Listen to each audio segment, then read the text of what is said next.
Donald Trump pense, vous savez, après cette réunion à Mar-a-Lago, que l'un des points qu'il a évoqués est que l'Europe assumera une part importante des responsabilités en matière de sécurité de l'Ukraine, avec le soutien des États-Unis. Pensez-vous que l'Europe en est déjà là? Veulent-ils vraiment mieux comprendre la situation, comme Donald Trump semble le suggérer?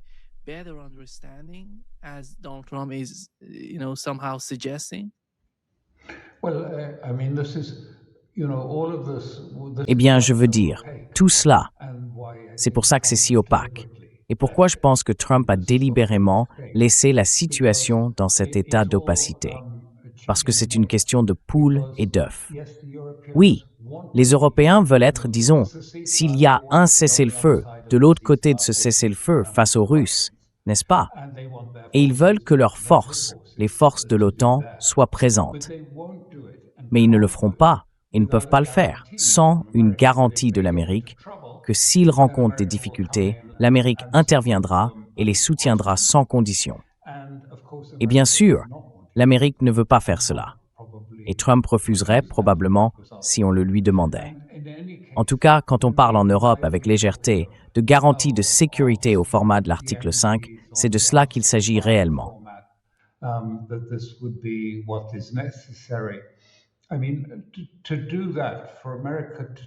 Je veux dire, faire cela, que l'Amérique assume une telle responsabilité, serait avant tout très polarisant aux États-Unis.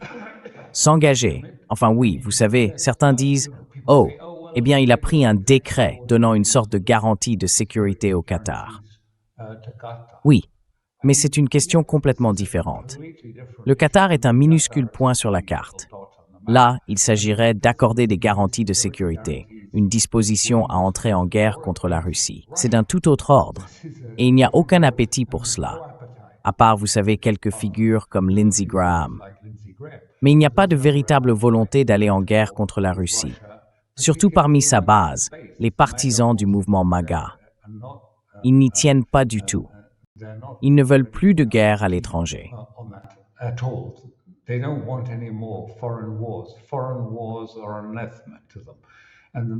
Les guerres étrangères leur sont odieuses, et c'est tout le principe de l'America First. Donc je pense que, vous savez, quand il dit « c'est à vous de voir », il sait qu'il lance une invitation qui ne peut pas être acceptée. C'est un peu comme dire « viens à ma fête, mais oh, elle a eu lieu hier, je suis tellement désolé que tu n'aies pas pu venir ». Ils n'obtiendront pas les garanties qu'ils recherchaient, car l'Amérique ne va pas les soutenir. Et même si Trump pensait que c'était une bonne idée, ce qui n'est pas le cas, il faudrait probablement que cela passe par le Sénat. Ce type de garantie, une sorte de soutien de type article 5 pour les Européens et les Ukrainiens contre la Russie, nécessiterait l'approbation du Sénat, ce qui, là encore, n'est pas envisageable.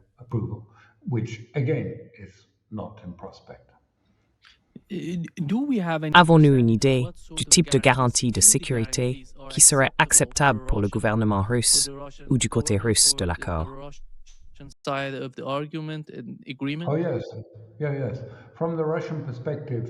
Oh oui.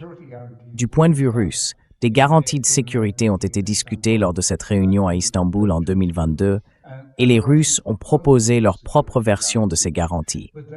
Mais leur conception, avant tout leur conception des garanties de sécurité, diffère de celle des Européens. Selon la vision russe, ce qui importe vraiment pour la sécurité, c'est de combler le fossé fondamental, si l'on veut, que représente l'avancée de l'OTAN jusqu'à leurs frontières, depuis la période de la réunification allemande jusqu'aux frontières de l'Ukraine, ainsi que l'absence actuelle de tout accord sur des questions telles que le déploiement de missiles intermédiaires en Europe. Donc en somme, leur conception des garanties de sécurité est plus globale. Il ne s'agit pas seulement de savoir s'il y aura quelques bataillons français ou britanniques de l'autre côté d'une ligne de cessez-le-feu.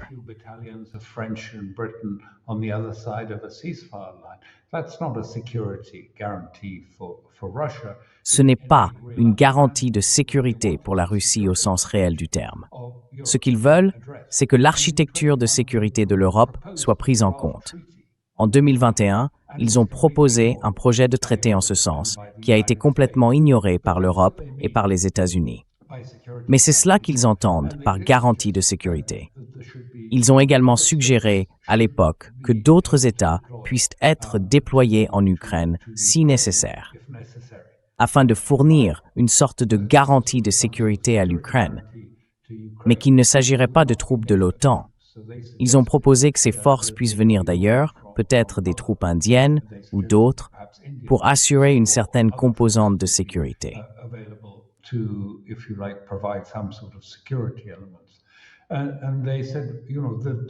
Et ils ont dit qu'ils aimeraient également obtenir une garantie de sécurité pour eux-mêmes, c'est-à-dire qu'ils veulent que l'Europe déclare clairement et de manière juridique qu'elle n'a aucune intention d'attaquer la Russie. Vous savez, tout est maintenant inversé. Oh, nous devons nous protéger contre une attaque de la Russie contre l'Europe. En réalité, j'étais à Moscou au début du mois dernier et tout le monde là-bas est parfaitement conscient de toutes ces menaces venant d'Europe. Guerre avec la Russie, de la part du ministre allemand de la Défense, du chef de l'armée française, de généraux britanniques, disant, eh bien, s'il n'y a pas de guerre d'ici 2028, ce sera peut-être l'année prochaine que nous irons en guerre contre la Russie.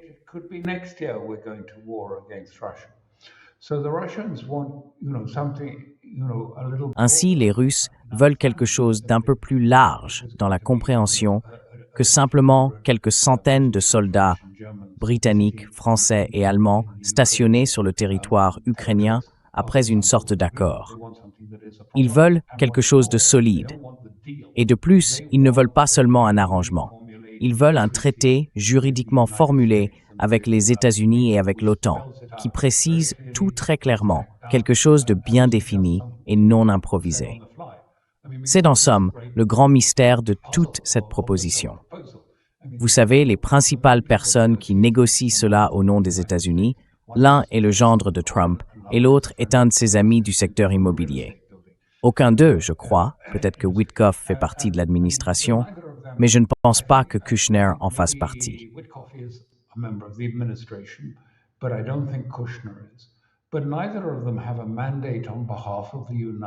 Mais aucun d'eux n'a reçu de mandat au nom des États-Unis pour négocier avec un autre État. Je veux dire, cette responsabilité reviendrait à Rubio, qui est le secrétaire d'État, et il n'a pas participé à ces discussions, peut-être parce qu'il n'y est pas vraiment favorable.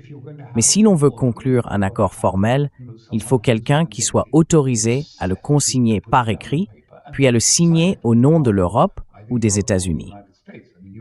Je veux dire, l'Europe ne fera pas partie de cette négociation, mais elle reste bien sûr membre de l'OTAN. C'est donc vraiment une question de confiance et de fiabilité.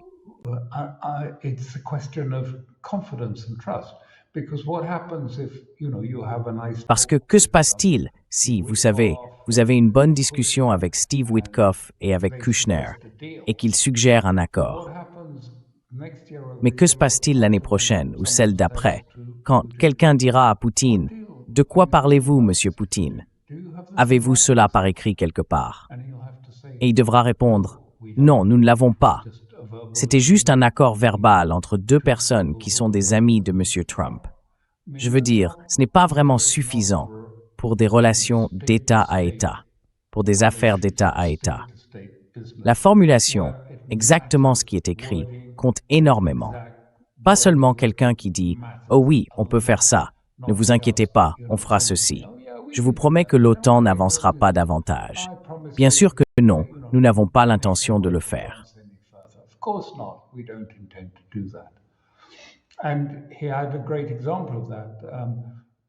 Et il en a eu un excellent exemple, Poutine, je veux dire, lorsqu'il a rencontré Biden à Genève il y a quelque temps.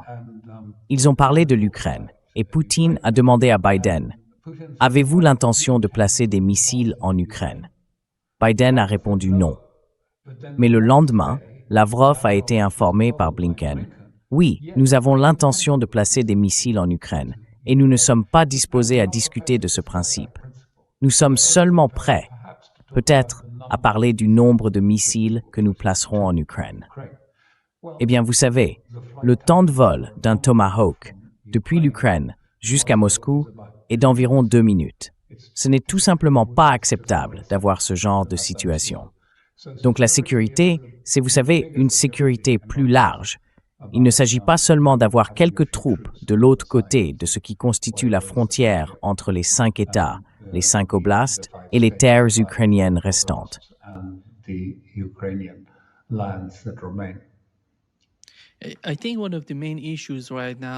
Je pense que l'un des principaux enjeux en ce moment, comme le mentionne la partie russe, est de savoir si, dans le cas où un accord ou un règlement serait trouvé en Ukraine, le Congrès américain devrait en faire partie. Parce que souvenez-vous, avec le JCPOA, l'accord entre l'Iran et les États-Unis, le P5+1, le Congrès n'en faisait pas partie. C'est pourquoi, lorsque le nouveau président Donald Trump est arrivé, il a tout démoli, tout détruit. Mais aujourd'hui, la Russie ne veut pas tomber dans le même piège que celui qu'a connu l'Iran auparavant. Penses-tu que le Congrès ferait partie de cet accord ou qu'il serait disposé à le faire?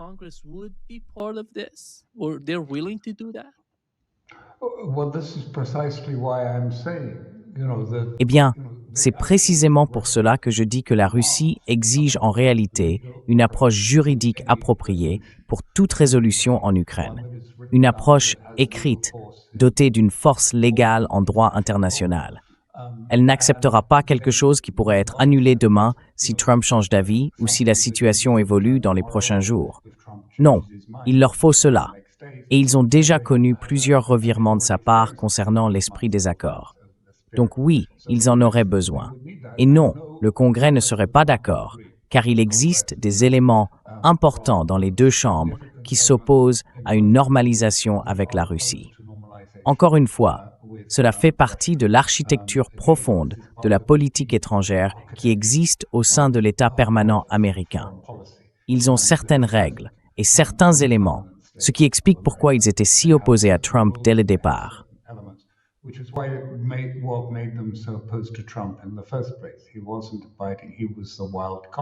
Ils ne se battaient pas.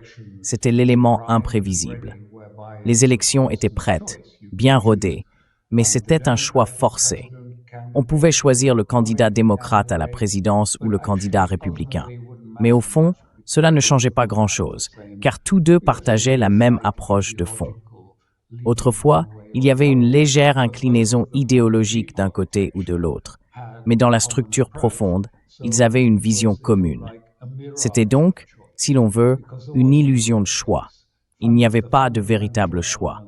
Les éléments fondamentaux de la politique américaine n'étaient pas en débat lors de ces élections. C'était simplement choisissez l'un ou l'autre. Et puis, Trump est arrivé, si l'on veut, comme un élément imprévisible, et ils ont organisé d'immenses rassemblements pour tenter de l'arrêter. Eisenhower, les dirigeants des deux ailes du Parti de l'Union, ont tenu des réunions sur des îles pour essayer de le bloquer. Donc non, il ne serait pas facile de faire adopter un accord par le Congrès.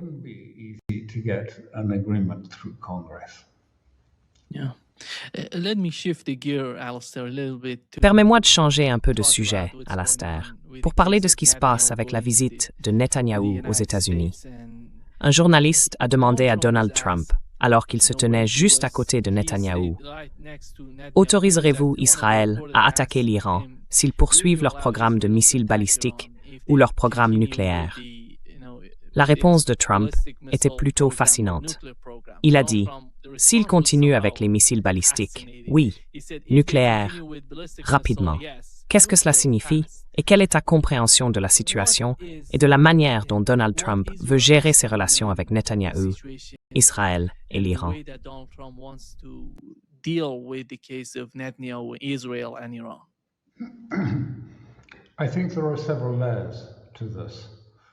Je pense qu'il y a plusieurs niveaux à tout cela et que nous risquons d'être trop superficiels. La première chose que je dirais, c'est que de cette réunion est sorti beaucoup de langage et de rhétorique, mais très peu de structure systémique. Rien n'a été défini, à notre connaissance, concernant la prochaine étape à Gaza, la phase 2 à Gaza, ou l'un de ces éléments.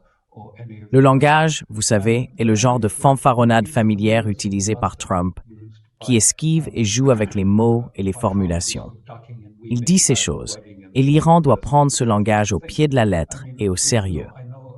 Mais ce genre de déclaration du type « je vais frapper l'Iran de plein fouet » ou « si le Hamas ne se désarme pas, les portes de l'enfer s'ouvriront », nous avons déjà entendu cela de nombreuses fois. C'est un langage standard, une sorte de Trump parlé, mais cela ne veut pas forcément dire grand-chose.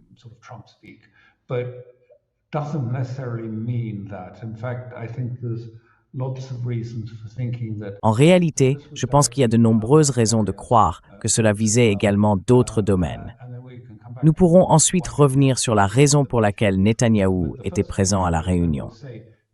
Mais la première étape, selon moi, pour comprendre cela, concerne vraiment la position intérieure du mouvement MAGA, les partisans de America First. On les appelle souvent, de manière péjorative, les isolationnistes, parce qu'ils ne veulent pas de guerre étrangère. Et cette attitude est qualifiée d'isolationnisme aux États-Unis. Comme vous le savez, il existe un important courant MAGA qui s'est cristallisé dans ce qui s'est passé avec Charlie Kirk, le dirigeant de cette organisation, appelée TPUSA, Turning Point USA. Lors de la récente réunion de TPUSA, une organisation importante, car elle attire de nombreux jeunes républicains et d'autres éléments plus populistes. Ce sentiment était très visible.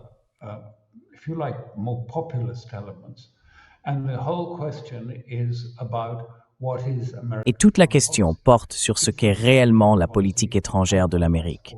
Elle semble être une politique de soutien inconditionnel à Israël. Et ces jeunes disent, pourquoi devrait-elle être en faveur d'Israël? Nous sommes des partisans de l'America First, pas de l'Israël First. De quoi s'agit-il exactement? Il y avait donc des discussions très animées à ce sujet. Et maintenant, nous voyons les partisans juifs et israéliens en Amérique tenter, si l'on peut dire, de nuire à ce groupe, le groupe MAGA, en affirmant, et ils le disent aussi à l'égard du vice-président Vance, qu'il ne suffit pas de dire qu'il est acceptable de critiquer la politique d'Israël et de prétendre que ce n'est pas une position antisémite.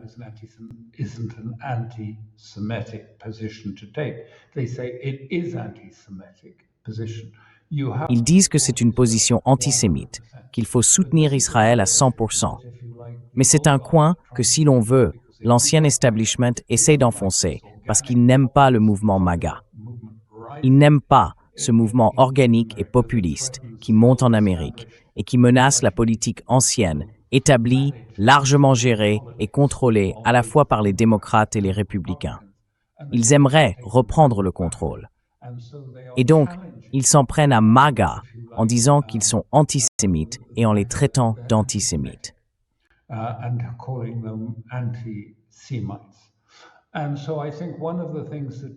Et donc, je pense que l'une des choses que Trump faisait, c'était simplement dire que pour soutenir Israël, il était nécessaire que, si l'on veut, le vice-président, des personnes comme Vance, le fasse, car il est l'héritier présomptif de cette base MAGA. Et il a toujours été très clair en disant que, oui, il faut soutenir Israël, mais que nous avons aussi des divergences avec Israël, et que nous pouvons avoir, vous savez, des désaccords sur certaines politiques. Parfois, nous pouvons être d'accord, parfois non. Donc je pense qu'il faut d'abord considérer ces déclarations très pro-israéliennes faites lors de cette réunion à Mar-a-Lago, en particulier à l'égard de Netanyahou.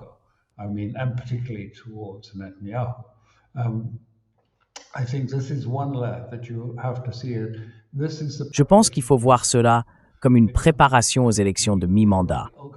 L'ancienne garde, si l'on veut, aimerait qu'il les perde. En gros, que Trump perde les élections de mi-mandat. Ainsi, ils auraient un candidat plus acceptable qui pourrait arriver ensuite. Ils veulent donc affaiblir les forces MAGA. Et Trump, je pense, tient ses propos sur la nécessité de montrer du soutien, mais il a aussi critiqué, et son équipe a critiqué, Israël à propos de Gaza, et bien sûr de ce qui se passe en Cisjordanie. Ils ont également été critiques envers la poursuite des bombardements israéliens au Liban et des opérations militaires en Syrie.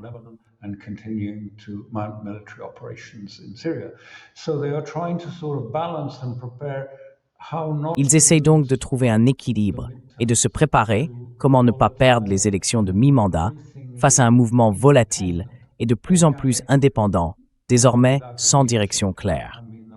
Je veux dire, il y a bien des dirigeants, mais plutôt des influenceurs, peut-être, que de véritables chefs de ce groupe. Mais cela faisait aussi, je pense, partie de l'élément invisible, le sentiment qu'il fallait se préparer à la guerre à venir. Le président de la Chambre a déclaré que quoi qu'il arrive dans les années à venir, l'Amérique et les républicains allaient devoir mener un débat profond sur la nature de la politique étrangère. Et donc, cela visait en partie, je pense, à préparer cette future discussion sur la politique étrangère.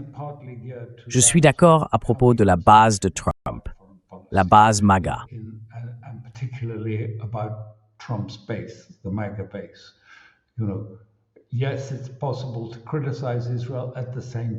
Oui, il est possible de critiquer Israël tout en le soutenant en même temps. C'est probablement le compromis. Parce que certains, dans cette base MAGA, disent qu'il ne devrait pas y avoir de soutien à Israël, que l'argent devrait être coupé. Mais le compromis que Vance et d'autres qui veulent utiliser cela à des fins électorales défendent, c'est ce juste milieu. Et c'est le compromis actuellement mis en avant face à ceux qui disent « Non, vous êtes tous des antisémites. Si vous ne soutenez pas Israël sans condition, vous êtes antisémites. » Donc je pense que c'est une des dimensions de ce processus. L'autre dimension, c'est « Que faisait Netanyahou? Pourquoi est-il venu? »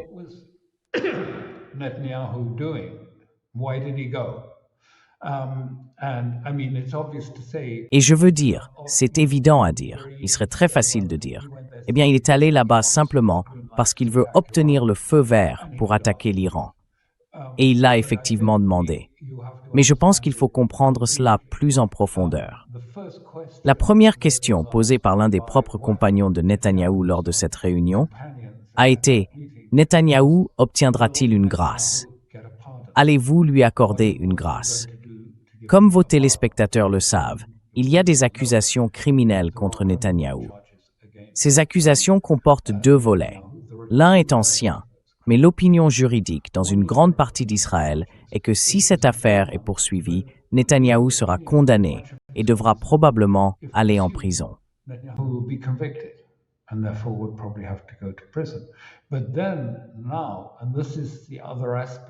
Mais maintenant, et c'est l'autre aspect, il y a quelque chose de bien pire, ce qu'on appelle le Qatar Gate. L'État du Qatar versait de l'argent à au moins 3 personnes au sein du bureau de Netanyahou, leur donnant régulièrement de l'argent. Et la question est, était-il au courant? Si oui, à quoi cela servait-il? S'il ne le savait pas, eh bien il aurait dû le savoir et il devrait démissionner. Mais la situation devient très amère et explosive, car on parle désormais de trahison. Des personnes sérieuses, comme l'ancien ministre de la Défense Yuli Edelstein et d'autres, affirment qu'il faut enquêter là-dessus. Et donc, Netanyahou ne veut même pas de grâce. Il veut que toute l'affaire, toutes les affaires contre lui, soient simplement annulées.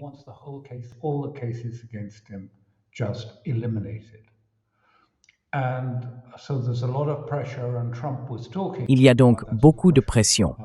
Et Trump parlait de ce type de pression exercée sur le président israélien pour qu'il lui accorde, sinon une grâce, alors une fin des procès, une fin de la procédure judiciaire, ce qui n'est probablement pas juridiquement possible en Israël.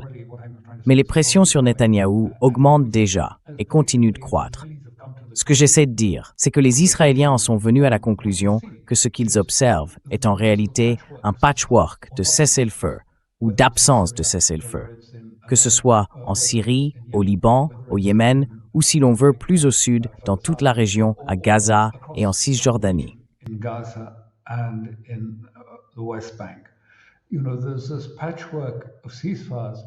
Vous savez, il y a ce patchwork de cessez-le-feu, mais aucun ne tient vraiment. Ce sont pour la plupart des cessez-le-feu imposés, et aucun n'a apporté de véritables conclusions. Ils n'ont pas apporté de victoire, une victoire complète pour Israël. Loin de là. Oui, il y a ces cessez-le-feu, mais les mouvements restent intacts. Le Hezbollah est intact, le Hamas est intact, et d'autres mouvements de résistance le sont aussi. Et la Syrie devient de plus en plus un problème, au lieu de faire partie de la solution. Donc Netanyahou, je pense, se demande comment faire face à tout cela quand on est coincé dans toutes ces situations et qu'aucune ne vous offre une issue. of these and the wars, none of them are providing you. He needs to go to election this coming year. Il doit organiser des élections l'année prochaine, en 2026. Il doit aller aux élections. Et il doit être capable de promettre quelque chose de populaire et qui obtiendra le soutien de son peuple. Ainsi, l'appel à une guerre contre l'Iran sert cet objectif, car il est vraiment dans une situation politique très difficile.